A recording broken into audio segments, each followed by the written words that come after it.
In this job, you go through your life believing that you've heard it all. There's very little that surprises me, and when it does, it becomes a little bit of a aha moment for me. And I had one of those moments this week. I had a really beautiful meeting with two prospective families who are planning on having their daughters become bat mitzvah. They asked me all of the obvious questions, time, schedule, requirements, when one of the moms stopped me and said, "I have a really strange question." "I've heard it all," I said with haughty confidence. "Great," she said. "I went to a bat mitzvah in June, and the Torah portion was horrible. It was about leprosy and other awful things. It made me so uncomfortable. So before we choose a date, can we see what the Torah portions would be and find one that would be more suitable?" Between us, I didn't want to tell her that that gross Torah portion about leprosy was exactly what I read at my bat mitzvah. So I told her not to worry, that there's beauty in every aspect of the Torah, even when it's not immediately evident at the first read. And I thought that was a really good response. A few days later, I received a list of 13 possible dates, asking what the Torah portions were about so they could choose the best one. Since we had just spoken once, and I hadn't even met the daughters, I nixed the ones that occurred within the next 2 months, because that seemed a little on a short schedule. Reiterated the length of time it would take to study for one's bat mitzvah, and told them that we don't choose our Torah portions, they choose us, and that every step in the Torah is part of the stepping stone along the path of our history. How apt this week that we read the double portion of Matot-Masei, the final chapters of the sometimes cumbersome book of Numbers. The Israelites are camped at the edge of the promised land, right on the banks of the Jordan River. But before they move forward, the Torah pauses and turns backward. It gives us a list, a long list. They set out from Ramses and camped at Sukkot. They set out from Sukkot and camped at Etam, and so on and on and on, 42 journeys in all. To some, it reads like a travel itinerary, but Rashi reminds us this list is sacred. It's not just geography, it's memory. Each stop mattered. Each place shaped who the people became. The Torah is telling us that where we've been, our struggles, our detours, our moments of rest, all of it becomes part of our story. This year, Masei feels especially personal to me, and I know you've heard some from Rabbi Andrew, but because of, and I'll say my own journey, our trip that began in Prague continued through Terezín and brought us into the heart of Germany. Like the Israelites, we didn't just go from place to place. We traveled through time, through memory, through the depths of Jewish suffering and the heights of Jewish resilience. In Prague, we explored one of the most beautiful and historic communities, Jewish communities in Europe. We stood in synagogues that had survived centuries.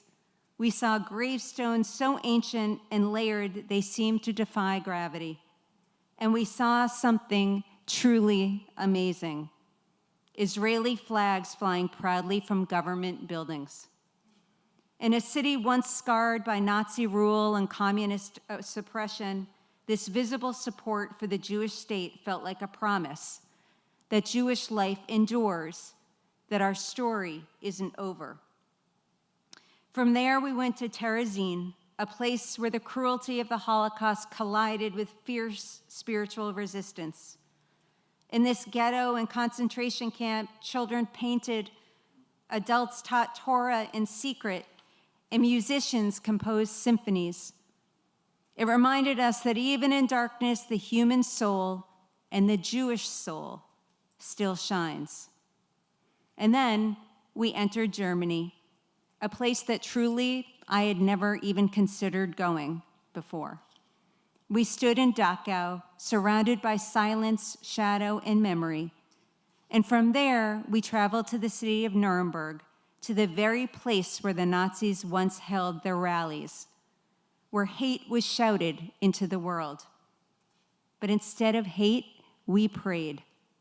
We held a private memorial service, and we prayed openly and proudly as Jews, bringing light into a space once ruled by darkness. That was my Maaseh moment. That was our reminder that every step matters and that we have the power to transform what we inherit. But our parsha is not only about remembering, it's also about responsibility.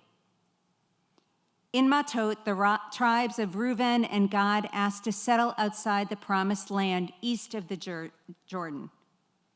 Moses challenges them. Will you stay here while your siblings fight for their future? They respond, no, we'll go first. We'll help. We won't return home until everyone else is secure. Their message is clear. Being part of a people means showing up for each other. Memory alone is not enough.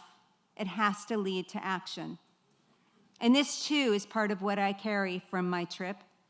It's not enough to visit. We have to remember those who cannot speak, stand up against denial and distortion, and commit ourselves to Jewish continuity and justice in every generation. But I want to widen the lens for just a moment.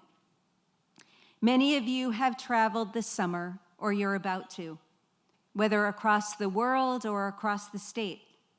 You may not be visiting historic sites or standing in places of tragedy, but still, every journey has its own kind of holiness. Where have you stopped this summer? What have you seen or felt or learned? Maybe you spent time with family you hadn't seen in years. Maybe you went to a new place that opened your eyes. Or maybe you found quiet moments that reminded you what truly matters. Just like in Masei, the stops along our journey, big or small, can teach us something.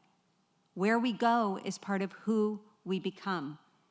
And reading the Torah details the stops along our historical journey.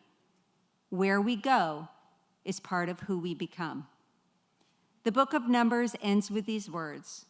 These are the commandments and the journeys that God gave through Moses to the Israelites on the plains of Moab near the Jordan at Jericho. It's a snapshot in time, standing still, holding memory, preparing to begin again.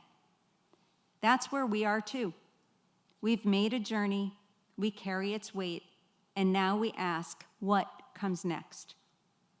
Whether you've traveled across continents or simply across moments in your own life this summer, pause. Ask yourself, what have my journeys taught me, and what am I bringing with me into the future?